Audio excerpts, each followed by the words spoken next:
Hello mga beshi, day 2 na nga namin sa Baguio. Maaga nga ako ginising ni mama para maligo. May pupuntahan po kasi kami na hindi namin napuntahan kahapon. Pagkagising nga sa akin ni mama, nagluto na nga siya ng almusal namin. Super late upload na nga yung mga video ko mga beshi. Paano ba naman kasi sunod-sunod yung lakad ko ngayong November? Meron nga kaming training, hindi nga kumati na isang araw. Fast forward, nakakalat nakaligo na nga kami mga beshi. Kaya pumunta na nga kami sa unang papasyalan namin. Dito nga kami unang pumunta sa simbahan ng Baguio. Walang hanggang pasasalamat po Ama at sa pag-guide nyo din po sa amin sa biyahe. After nga namin magsimba, pumunta na nga kami sa pinagparkan namin ng sasakyan. Nakita ko nga si Pikachu at yung mga nagdodrawing dito sa kalsada. Ang gagaling nga nila mga beshi. Sulit na sulit nga ipagpunta namin dito sa Baguio mga beshi. Habang binovoice over ko nga to, gusto ko na nga din ulit bumalik sa Baguio.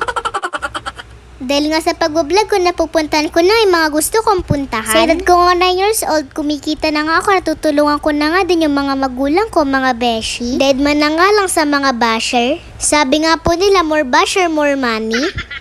Di nga po kami nakapasok sa strawberry farm. Sobrang putik daw po kasi mga beshi. Tinamaan po kasi ng bagyong Christine. Kaya dito na nga kayo pumunta sa may Mines View. Ako ngayon natuwa sa biniling kurumi ni Baby Athena. Ang ganda nga po ng tanawin dito. Nagpa-picture lang nga din po kami sa aso. Takot na takot nga ako mga beshi. Mas malaki pa po sa akin yung aso. 100 nga pala pagpa-picture dito mga beshi. Di ko na nga din pinalagpas to. Nag-red na nga din kami ng damit pang igorot. 50 pesos nga rent dito per head. Umiiyak nga si Baby Athena ng sinusuotan. Kaya kami tatlo na lang nila Papa yung nag-rent. Charan, bagay ba sa akin mga beshi? First time ko nga lang pala makarating dito sa Baguio mga beshi. Buti na nga lang talaga natuloy kami. Akala ko nga talaga Baguio na naging Baguio pa.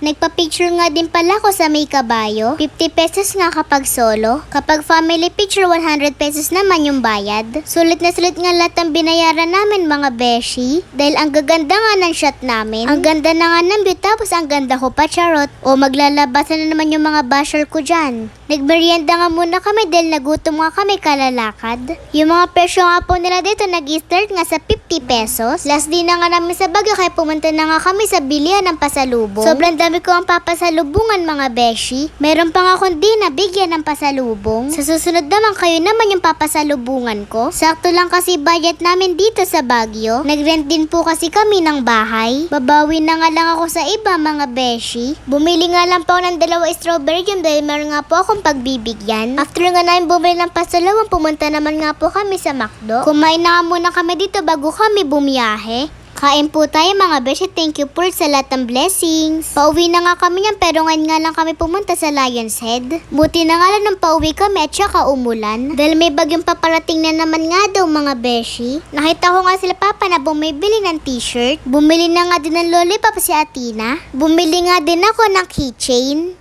Yun lang, salamat sa panonood. Bye-bye mga beshi!